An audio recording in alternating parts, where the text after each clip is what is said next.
la parole que tu as dans le but de te séduire. Mais il va utiliser par le voie de mensonge. Alléluia. L'esprit religieux dans l'église devient une arme de destruction des vrais ministères dans l'église. L'esprit religieux. Je vais vous donner l'exemple. Vous allez voir aujourd'hui, le diable ne veut pas voir un enfant de Dieu exceller dans une dimension. Ne veut pas voir un enfant de Dieu avancer. C'est ce que vous allez voir aujourd'hui. Il y a des enfants de Dieu qui sont en train de percer dans un domaine, qui sont fidèles. Ils font les choses. Le diable est en train d'utiliser seulement que les gens qui sont dans l'église dans le but de détruire. Amen. Aujourd'hui, ces gens-là qui sont des religieux veulent faire que tout le monde est mauvais. Que tous les pasteurs sont mauvais. Tous les enfants de Dieu sont mauvais. Quand tu veux avancer, ils cherchent quelque chose pour te coller. Regardez seulement dans les réseaux sociaux les émissions qu'on fait pour les enfants de Dieu. Pour des serviteurs de Dieu. Il y a des serviteurs de Dieu qui sont déjà défiés. Mais Dieu a déjà cité des 7000 personnes qui ont tenté d'opérer pour préparer l'église vers l'enlèvement.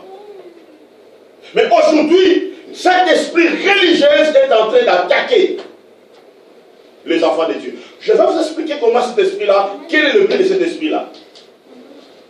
Il donne un faux message. Amen. Je dois vous dire une chose. Le diable peut te dire, hein, si tu ne gênes pas le vendredi, comme on a déclaré le jeûne, tous les vendredis qu'on gêne, ça va faire quoi? Amen. Si tu ne pries pas, ça va faire quoi? Si tu ne viens pas un dimanche dans l'église, ça va faire quoi? Si tu ne lis pas la Bible, si tu ne lis pas la Bible, ça va faire quoi? Amen. Ça va faire rien. Mais lui, il a un plan derrière ça. Il a un plan derrière ça. C'est dans le but de détruire. Amen. Nous sommes arrivés à un temps où le diable ne croise pas les bras. Il est en train de travailler. Il est en train de travailler. Pendant que l'homme de Dieu était assis, le diable venait. Amen. Par l'esprit religieux. En ce moment, le diable est assis sur cette stratégie pour détruire les talents de plusieurs personnes. Amen. Il dit retournez écoutez-moi, il dit retournez à Bethel. Il a utilisé ainsi dit le Seigneur. Or, retourner à Bethel pour l'homme de Dieu devait causer de graves conséquences dans la vie de l'homme de Dieu. Amen. Maintenant, pourquoi pourquoi le vieux prophète va utiliser ainsi dit la parole du Seigneur? Parce qu'il avait compris que non, ce monsieur, il est vraiment catégorique. Il obéit à Dieu. Vous comprenez? Il a la passion pour servir Dieu. Il a la passion pour avancer. Maintenant, pour briser cette passion-là, pour briser cet amour-là, il fallait le faire retourner à Bethel, qu'il boive l'eau, qu'il mange la nourriture qui a été influencée par le veau d'or. Écoutez. Écoutez-moi très bien. Le vieux prophète avait abusé de l'humilité de l'homme de Dieu. Ça, c'est un. Il avait abusé de l'humilité de l'homme de Dieu. L'homme de Dieu avait l'humilité. Pourquoi? Parce que lorsque le vieux a dit, je suis prophète comme toi, par le respect, par l'humilité que l'homme de Dieu avait, il lui a considéré comme un vrai prophète. Qu'est-ce qu'il va faire? Il va manifester l'humilité. Or, le diable va abuser de l'humilité de l'homme de Dieu. Le diable essaiera d'abuser de ton humilité.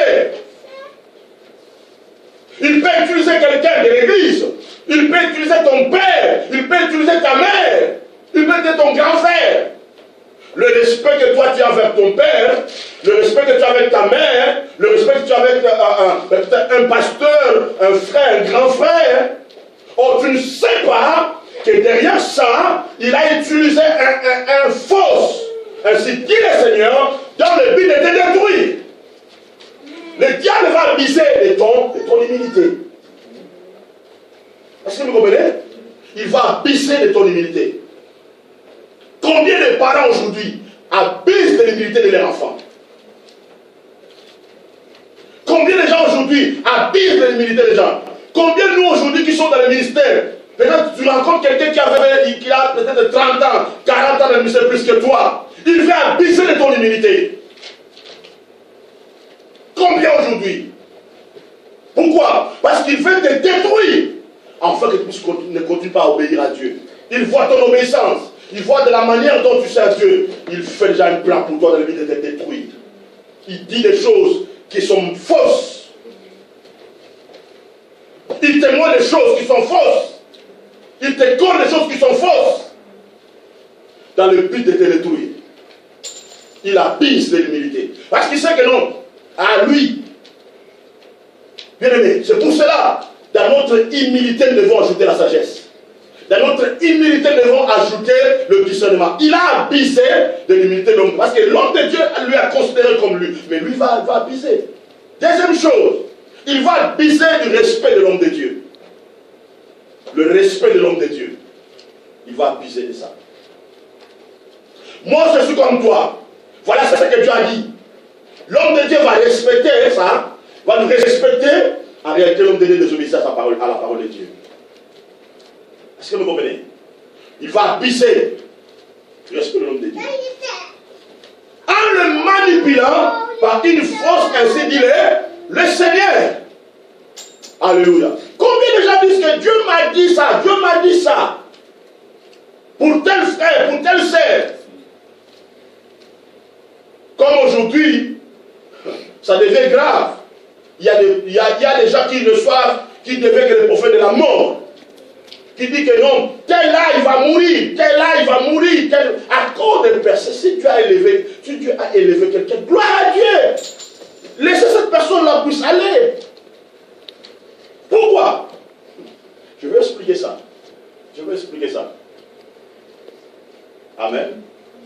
Alléluia. Amen. Un ami pasteur m'a posé la question sur un pasteur. Il m'a dit, tu vois, est-ce que ce pasteur-là comment? Je dis, pas, non, ne suis pas ça.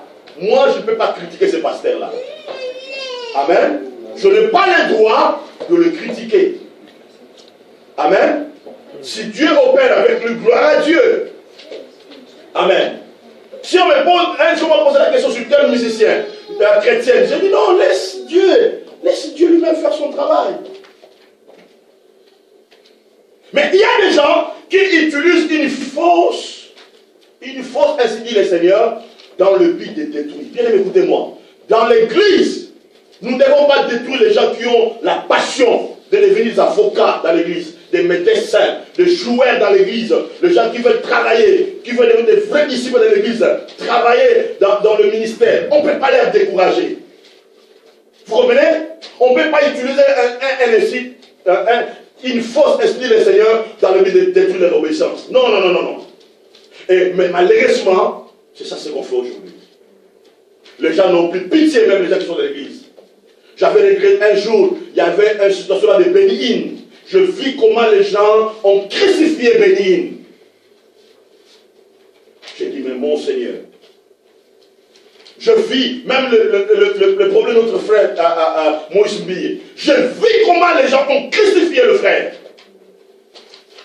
Ça, c'est le plus religieux. Les gens utilisent une fausse, ainsi dit le Seigneur, dans le but de détruire les gens afin que les gens n'arrivent pas au bout de leur mission. Pas seulement Bénin, on a vu les autres pasteurs, je vis les pasteurs, tu dis, maintenant, ça me fait mal même de voir comment les pasteurs africains sont traités aujourd'hui. Ça me fait très mal aujourd'hui. Ce n'est pas que tous les pasteurs africains sont de faux pasteurs. Mais regarde comment l'esprit religieux est en train de traiter ce pasteur-là africain. Est-ce que Dieu ne va pas élever une personne? C'est comme si on donne le pouvoir au vautour. C'est comme si Dieu n'est pas un Dieu qui élève. Qu'est-ce qu'on vient de dire ici? Dieu, il est le Dieu qui ouvre un chemin. Amen. Il est le Dieu qui ouvre un chemin. Alléluia. Le pain et l'eau représentent représente un système religieux qui détruit le talent, le ministère, la foi des enfants de Dieu. Amen. Le diable te conduira à manger de pain. Donc les choses que tu avais vomies, les choses que tu avais rejetées, le diable te conduira à faire quoi? À manger ces choses-là. Amen. Elle représente aussi les mensonges de l'ennemi fabriqués contre vous à s'attaquer sur votre vie. Amen. Donc, le but du diable est de vous empêcher d'arriver au bout de votre mission sur la terre. Alléluia. Maintenant, suivez votre récit. Le diable, sa mission, c'est de vous décourager. Vous comprenez? Il va utiliser une fausse, ainsi dit le Seigneur, dans le but de te décourager. Maintenant, écoutez bien aimé, il y a des gens qui ne supportent. Quand tu es intègre, hein, tu es juste, et que tu attends, peut-être on dit des choses contre toi, ça fait très mal. Ça fait des détruits. Je vis les gens se détruire à cause qu'il parle des choses qu'il n'a pas fait. On lui dit qu'il a fait ça, et cette personne est détruite à l'intérieur. Même le prophète Élie, il a été découragé lorsqu'il a vu comment Jézabel va le traiter. Il était découragé. Combien des enfants de Dieu aujourd'hui sont découragés par l'esprit religieux, par les gens? Il dit que je ne veux plus servir le Seigneur. Il abandonne. Le diable sait, les jours où tu vas abandonner, le lion va te tuer. Vous comprenez?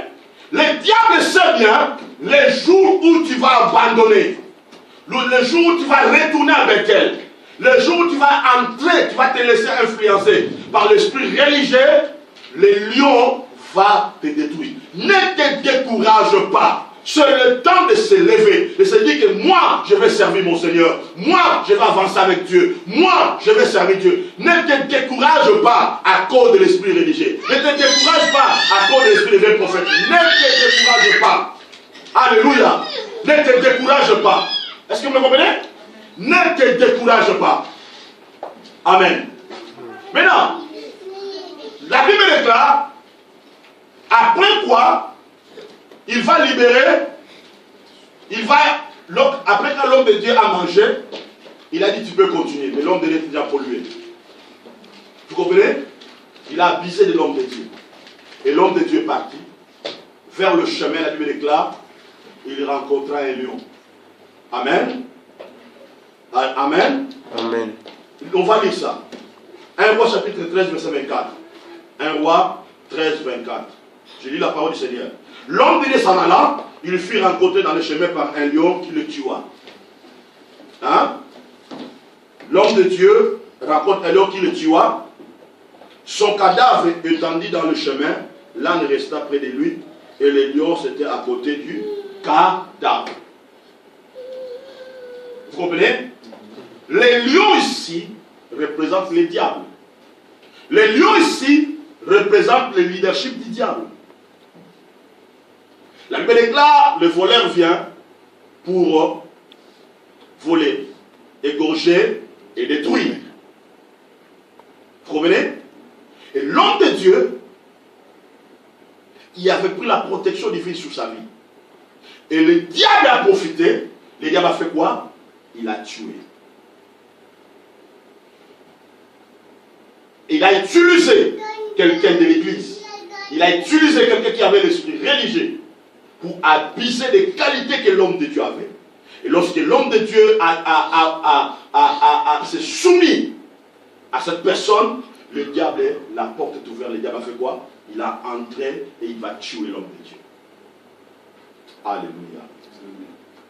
Les lions ici représentent le leadership du monde. Ils représentent le leadership du monde. Alléluia. Nous sommes face au leadership du monde qui est dirigé par les vautours. Alléluia. Est-ce que vous me comprenez? Nous devons continuer à avancer. Ne te laisse pas abuser par le vieux prophète. Parce que, oh mon Dieu, lorsque je vois aujourd'hui, c'est les choses qui se passent aujourd'hui. Amen. Je vais vous dire une chose. Les gens qui n'opèrent plus dans la vraie fréquence de Dieu, ce sont les gens qui utilisent des symboles. dans leur ministère. Ils n'utilisent plus la parole qui transforme des gens. Voilà pourquoi vous allez voir aujourd'hui, les gens utilisent l'eau, utilisent le vin, ils disent tant de choses. Pourquoi? Parce que la parole révélée qui peut transformer la vie des gens ne sont plus là. Et ils utilisent de force, ainsi dit le Seigneur, dans le but de détruire, de manipuler, de jouer de la vie des gens. Est-ce que vous me comprenez? Je n'ai pas dit que l'eau est mauvaise. L'eau symbolise la parole. Mais il faut que les choses-là, tu dois les faire lorsque Dieu te révèle de les faire. Amen. Parce que le sacerdoce n'est pas l'idée de l'homme, mais c'est l'idée de Dieu. Vous comprenez? Le sacerdoce veut dire c'est ma service. N'est pas l'idée de l'homme. Mais ça vient de Dieu. Il faut que Dieu lui-même se révèle. Dans ça, est-ce que vous me comprenez? Non, nous sommes face au leadership du diable dans ce que nous sommes arrivés. Et voilà pourquoi l'Église, nous devons réveiller les gens de l'Église. Les gens doivent être capables d'avancer, d'opérer, encourager les gens. Si quelqu'un veut faire quelque chose pour Dieu qui va apporter les gains dans l'Église, laissez personne la faire. Est-ce que vous comprenez? Nous ne pouvons pas étouffer les gens. Nous ne pouvons pas détruire les gens. Mais nous devons réveiller les gens, encourager les gens à aller au bout de leur vision, aller au bout de leur but, aller au bout de leur objectif. Nous devons mettre les animosités à côté, la jalousie à côté. Aujourd'hui dans l'église, il y a des gens qui sont jaloux de l'autre. Quand ils voient quelqu'un là obéit Dieu, avance, ils commencent à avoir de la jalousie, ils commencent à voir l'esprit des vieux prophètes se réveillant dans la vie de la personne. Amen. Ils commencent à critiquer, ils commencent à jalouser la personne, ils commencent à dire n'importe quoi. Aujourd'hui, dans l'église, il y a des guerres inutiles, il y a des séparations inutiles. Ça, c'est l'esprit des vieux prophètes qui vient pour détruire, pour freiner les gens, pour entraver les gens de ne pas avancer vers le vrai objectif. Amen. Amen. Alléluia. Alléluia. Amen. Nous devons faire très attention. Amen. Si cela était arrivé à notre frère, l'homme de Dieu, Dieu nous a parlé afin que nous puissions comprendre que nous ne pouvons pas nous laisser d'être tués par les